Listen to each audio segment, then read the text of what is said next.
मकर संक्रांति और शक्तिला एकादशी पर आपको तिल से हवन जरूर करना चाहिए।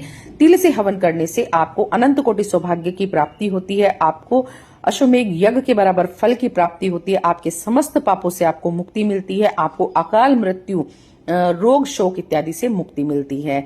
तो इस दिन आपको सामग्री का प्रयोग बिल्कुल भी नहीं करना चाहिए, क्योंकि एकादशी है तो सामग्री में किसी न किसी प्रकार से अन्न का वास होता है, यानी अन्न पड़ा रहता है, तो आप उसका प्रयोग मत कीजिएगा।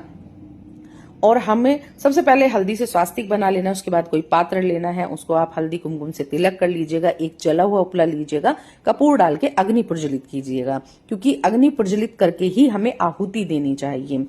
आप सबसे पहले 2 आहुति दीजिएगा भगवान गौरी गणेश के नाम की, ओम गंग गणपति नमः, ओम पार्वती नमः, इस तरह से आप आहुति दीजिएगा। उसके बाद 9 आहुति दीजिएगा घी की नवग्रह के नाम की, ओम नवग्रह देवाय नमः, या फिर आपको नवग्रह का मंत्र आता है तो वो बोलते हुए आपको आहुति देनी है। उसके बाद में आपको अपने इष्ट देव के नाम की आहुति देनी है। उसके बाद आपको अपने गुरुदेव के नाम की एक आहुति दीजिएगा, फिर अपने पितरों के नाम की आहुति दीजिएगा, आप एक कुल देवी कुल देवता के नाम की दीजिएगा, एक आप अपने स्थानीय को भी देवी देवता हैं तो उनके नाम की दीजिएगा।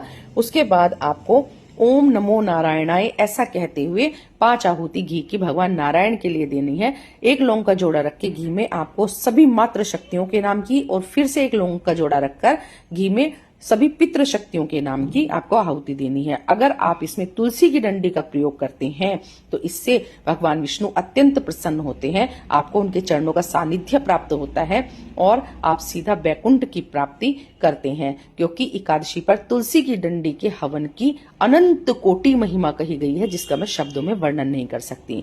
उसके बाद में आपको 11, 21, 51, 108 आहुति काले तिल से देनी है। ओम नमो नारायणाय, ओम नमो नारायणाय, ओम नमो नारायणाय, ओम नमो नारायणाय, इस मंत्र का आपको निरंतर जाप करना है।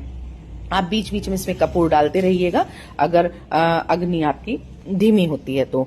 उसके बाद में आपको भोग लगाना है, भोग लगाकर 5 बार आपको भोग लगाना है, ओम नमो नारायणाय, इस तरह से आप भोग लगाइएगा। ध्यान रखिएगा हवन करते समय आपकी फर्स्ट और लास्ट फिंगर का यूज नहीं होना चाहिए, मतलब आपकी तर्जनी और कनिष्ठा उंगली का प्रयोग आपको नहीं करना चाहिए। और उसके बाद एक हाथ में जल लेकर आपको 3 बार पात्र के चारों तरफ से घुमाकर जल अर्पण करते हुए पृथ्वी पर छोड़ना चाहिए। उसके बाद पूजा में रही गलतियों के लिए क्षमा याचना करनी चाहिए। हे श्री हरि नारायण, मैं न पूजन जानती, न आह्वान जानती, न विसर्जन जानती, न पूजा करने का ढंग जानती हूँ, मैं मूढ़ मूर्ख पापी अज्ञानी हूँ, मैंने मंत्रहीन क्रियाहीन भक्तिहीन भावहीन जो भी पूजन किया है आपकी दया से वह पूर्ण हो, और मैं असमर्थ हूँ कुछ भी करने के लिए, जो भी मैंने किया है इसको स्वीकार कीजिए।